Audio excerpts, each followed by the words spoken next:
अस्सलाम वालेकुम व्यूअर्स, मैं हूं आपका होस्ट अब्दुल रहमान और आज डिस्कस करेंगे सहराए चोलिस्तान के 34 लाख एकड़ बंजर रकबे को नहरी पानी से सैराब करने का एक मंसूबा बनाया गया, लेकिन उस पर सूबा सिंध ने एतराज खड़ा कर दिया है। बेसिकली कॉन्सेप्ट ये था कि जब सैलाब आते हैं और पाकिस्तान में वाफिर मिकदार के अंदर पानी मौजूद होता है, वो पानी हमारी फसलों को, हमारे देहातों को, हमारे शहरों को तबाह करते हुए सौंदर्य गिर जाता है। उस पानी को पहले ही डाइवर्ट करके सहराए चोलिस्तान तक पहुंचाया जाए।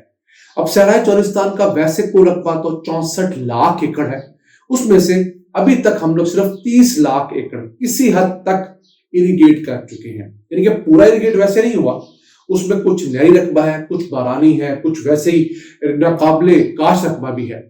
तो अभी भी माहिर के नजदीक 34 लाख एकड़ रकबा सहराए चोलिस्तान के अंदर ऐसा मौजूद है जिसे काबिले काश बनाया जा सकता है, सिर्फ पानी मुहैया करके। उस सिलसिले में पंजाब की निगरान हुकूमत ने कॉन्सेप्ट बनाया और एक नहर का कॉन्सेप्ट है। बेसिकली ये हेड सुलेमान की, जो कि दीपालपुर में है और कड़ा करीब, वहां से एक लिंक कैनाल बनाने का प्रोजेक्ट है जो कि जाएगी चोलिस्तान तक।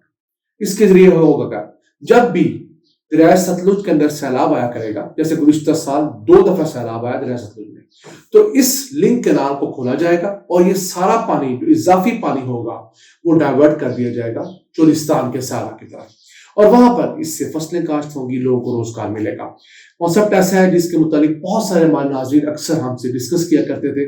हम उसको डिले कर रहे थे कि हमें कुछ सॉलिड एविडेंस मिले, तो पंजाब हुकूमत का ये एविडेंस हम तक पहुंचा है कि उनका ये प्लान था। इस सिलसिले में उन्होंने एक वाटर अवेलेबिलिटी सर्टिफिकेट के लिए इरसा से एप्लीकेशन एनओसी अप्लाई किया, जो उनको एनओसी मिला, जिस पर सिंध हुकूमत ने बहुत एतराज किया है। सिंध का कहना यह है कि जो वाटर रिकॉर्ड था 1991 का, उसके तहत सूबों के दरमियान जितना पानी तकसीम किया गया था वो पानी दिया नहीं जा रहा। उसकी वजह क्या है कि पाकिस्तान में जितना पानी 1991 में तकसीम किया गया उतना पानी मौजूद ही नहीं होता ऑन एवरेज। सैलाब के दौरान वाफर पानी मौजूद होता है, उस दौरान पाकिस्तान भर में पानी मौजूद होता है क्योंकि पूरे पाकिस्तान में तकरीबन बारिशें हो रही होती है, तो लोगों को पानी इजाफी चाहिए नहीं होता। जो ड्राई सीजन होते हैं, ड्राई ईयर्स होते हैं, उनके अंदर सारे पाकिस्तान के अंदर पानी नहीं होता। तो ये एक बहुत बड़ा मसला जरूर है। तो इस मुतालिक अब एक तो प्रोजेक्ट ये है जिसको फिलहाल रोक दिया गया है सिंध के जो एहतजाज के ऊपर। इसके अलावा 2 प्रोजेक्ट और कंसीव किए गए हैं कि भावनगर और हासनपुर के करीब जो इस्लाम हेडवर्क्स है, यहां हम बड़े साइज के बैराजेस बनाएं और इन बैराजेस के अंदर सैलाब का पानी महफूज करें।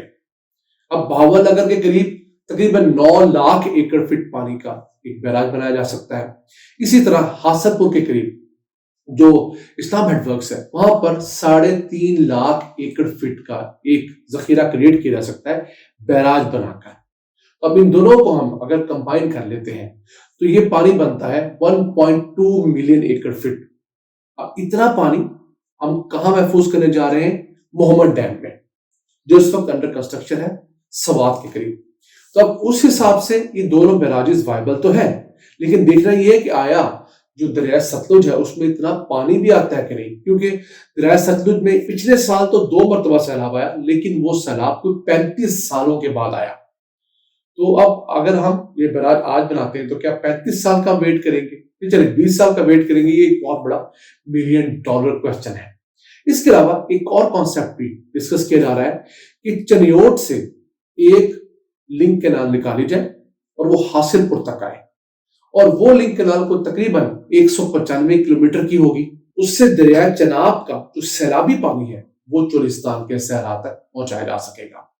तो ये 3 बेसिकली कॉन्सेप्ट है जिनके ऊपर हुकूमत गाय बगाए काम कर रही है, लेकिन हर जगह हर्डल कहां आ रही है? सिंध की तरफ से एक रेजिस्टेंस फेस करनी पड़ती है। वो किसी हद तक हक बजानिब भी है, हम अपने सिंधी भाइयों के साथ हैं, और किसी हद तक उसको पॉलिटिकली भी इस्तेमाल किया जाता है। दोनों सूरतें हैं, यानी कि एक तरफ पॉलिटिकली इस्तेमाल करती है सिंध हुकूमत, दूसरी तरफ उनके कुछ जेन्युइन एक इस पे तराजात बनते भी हैं। अब अगर हम चोलिस्तान के सहरा की बात करें तो नहरों के अंडर जो कमांड एरिया है वो उनका तकरीबन कुछ 7 लाख एकड़ है, लेकिन जो वहां पर नहरों के जरिए काश्त किया जा रहा है वो 6,10,000 एकड़ है।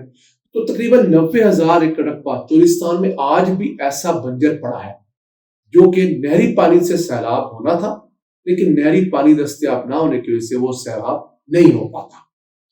تو یہ چیز ہمارے پنجاب میں بھی ہے.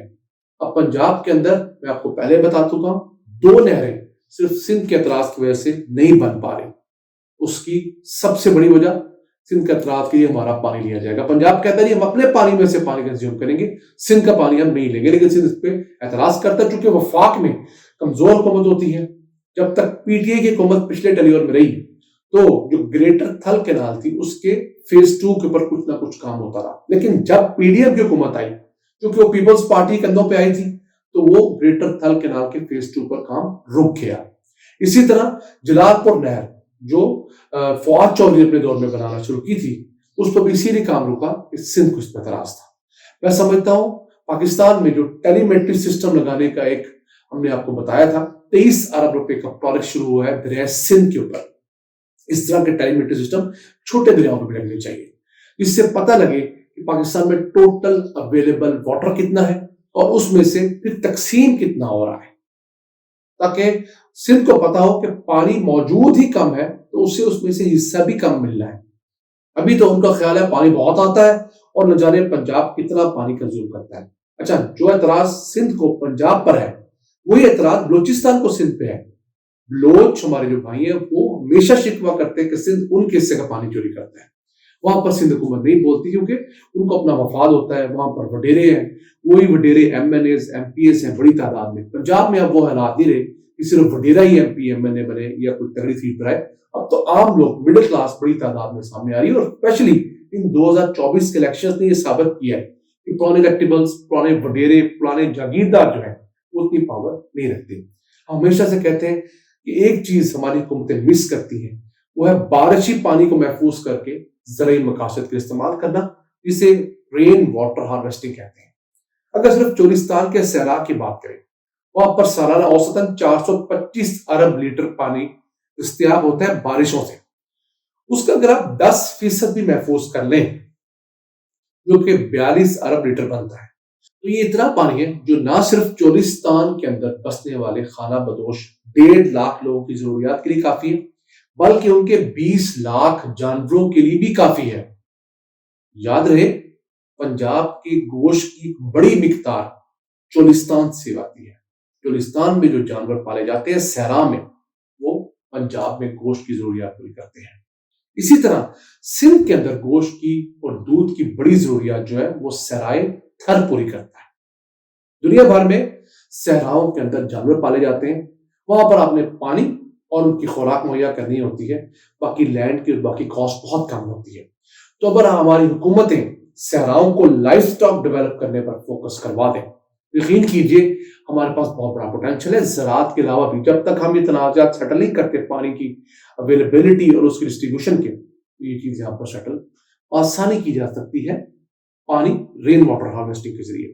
اب چولستان کے اندر جو اونٹنیوں کا دودھ ہے, اگر اونٹنیوں کو پراپر فیڈ ملے, پراپر پانی ملے, تو چولستان کے باسیوں کی آمدن میں روزانہ تقریباً 2 کروڑ روپے کا اضافہ ہو سکتا ہے.